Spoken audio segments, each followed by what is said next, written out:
Bismillahirrahmanirrahim. Assalamualaikum warahmatullahi wabarakatuh.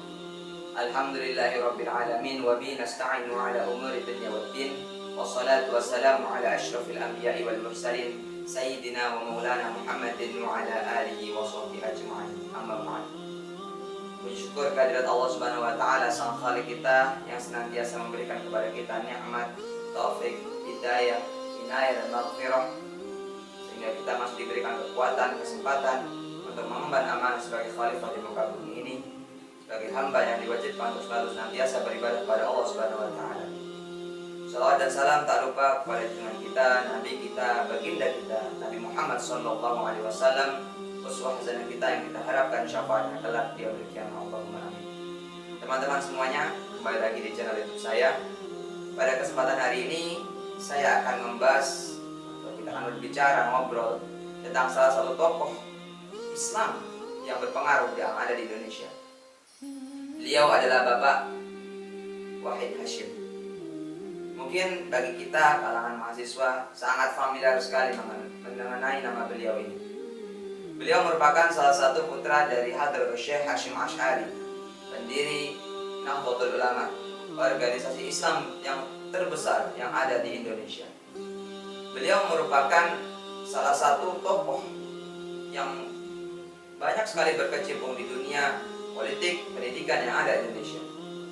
Dunia politik, kita mengenal beliau sebagai salah satu anggota BPUPKI, Panitia 9, dan salah satu panitia dan salah satu orang yang mencetuskan tentang dasar-dasar kenegaraan yang ada di Indonesia. Dalam dunia pendidikan, beliau banyak sekali aktif memberikan peran serta yang sangat nyata kepada dunia pendidikan Islam. Mulai salah satunya adalah menginisiasi adanya STI, Sekolah Tinggi Islam, yang sekarang telah bertransformasi menjadi UII. Nama beliau pun diabadikan menjadi salah satu gedung yang ada di UII sekarang, yaitu Gedung Fakultas Ilmu Agama Islam. Dan juga beliau juga menginisiasi adanya pembentukan PTIN atau yang kita sebut sekarang sebagai Universitas Islam Negeri atau UIN. Hasyim Hasyim merupakan tokoh yang patut kita teladani sebagai generasi muda. Karena kita sebagai generasi muda, mau tidak mau, siap atau tidak siap, kita akan menjadi pemimpin di masa yang akan datang. Syubhanul yaum rizalul qad wa qadatul mustaqbal. Pemuda kali ini akan menjadi pria di masa depan dan akan menjadi pemimpin di masa yang akan datang. Maka dari itu, ada hal-hal yang patut kita pelajari dari tokoh-tokoh yang mungkin telah berperan atau mungkin memberikan dampak positif pada negeri ini. Ada 3 hal yang dapat kita ambil dari Bapak Wahid Hasyim selaku tokoh yang kita diskusikan atau kita obrolkan pada kesempatan kali ini.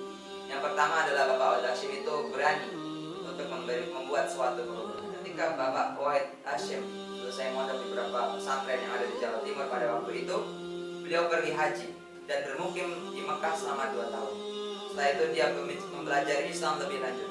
Sepulangnya ke Indonesia, dia memberikan dampak-dampak positif, khususnya di lembaga pendidikan yang dimiliki oleh ayahnya, itu ada di Pondok Tebu Ireng. Di sana dia mendirikan Ma'had Ali, dia menjadikan bahasa Inggris sebagai salah satu bahasa tambahan.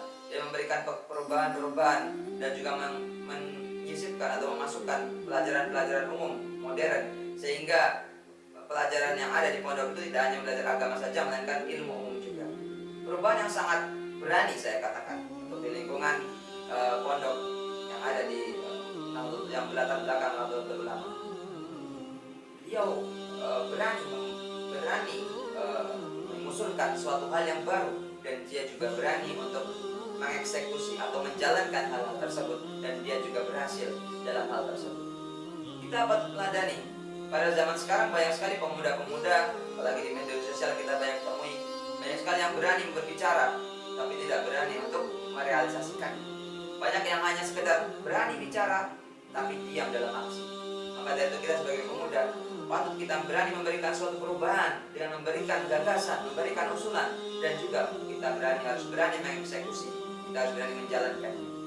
Yang kemudian adalah yang kedua adalah beliau adalah adalah tokoh yang sangat nasionalis dengan berlatarkan belakang Islam yang sangat kuat, dari keluarga Nahdliyin yang sangat kuat, tak menjadi halangan bagi beliau untuk berkecimpung di dunia politik atau mungkin perkembangan negara Indonesia.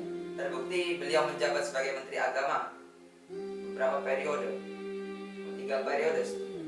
Terbukti dia menjadi Menteri Agama pada 3 periode. Banyak sekali hal yang dapat dia lakukan, dia berikan kepada bangsa ini. Kita sebagai pemuda patutnya kita meneladani beliau yang walaupun backgroundnya mungkin sangat kental sekali, tapi dia tidak menjadi halangan untuk dia berkecimpung di dunia politik, memberikan gagasan, masukan kepada negara, dan berani untuk memberikan dampak nyata kepada bangsa dan negara melalui ide-ide kreatif kita. Khususnya di masa sekarang ini banyak sekali media-media yang dapat kita manfaatkan, sosial media, platform-platform yang sangat mudah sekali untuk kita gunakan sebagai fasilitas dakwah kita.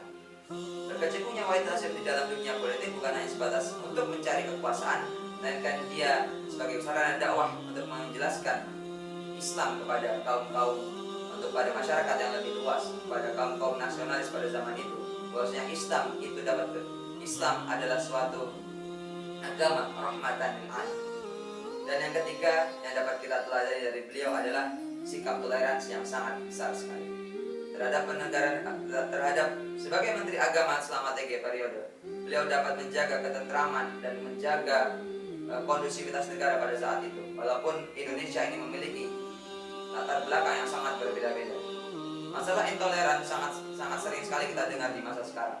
Banyak sekali ujaran-ujaran kebencian yang dapat kita temui di sosial media, khususnya mungkin sosial media yang sangat familiar dengan kita melalui Facebook, Twitter, Instagram dan sebagainya, dan banyak sekali mengangkat hal-hal yang mungkin sangat sensitif, sara, agama dan lain sebagainya.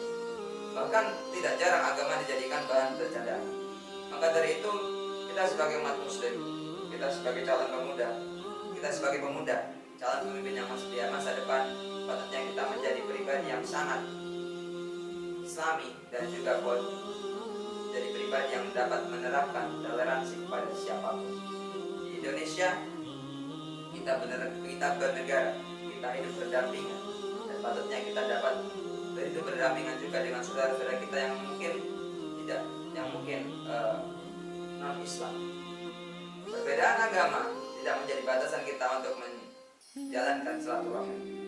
Kita walaupun berbeda, kita patutnya harus menjunjung tinggi kebinekaan, menjunjung tinggi ukhuwah. Jangan sampai karena perbedaan agama dapat mewujudkan perpecahan, permusuhan, dan bahkan sampai kehancuran yang ada di Indonesia. Dan patutnya kita menjaga kondusivitas negara kita isi kemerdekaan dengan hal-hal yang positif. Mungkin itu saja yang bisa saya sampaikan pada video kali ini. Bapak Wahid Hasyim merupakan salah satu tokoh yang patut kita contoh. 3 hal tadi mungkin masih sangat sedikit yang bisa kita ambil dari beliau. Masih banyak hal-hal yang positif yang dapat kita ambil dari beliau. Mungkin itu saja yang bisa saya sampaikan. Kurang lebihnya mohon maaf. Wassalamualaikum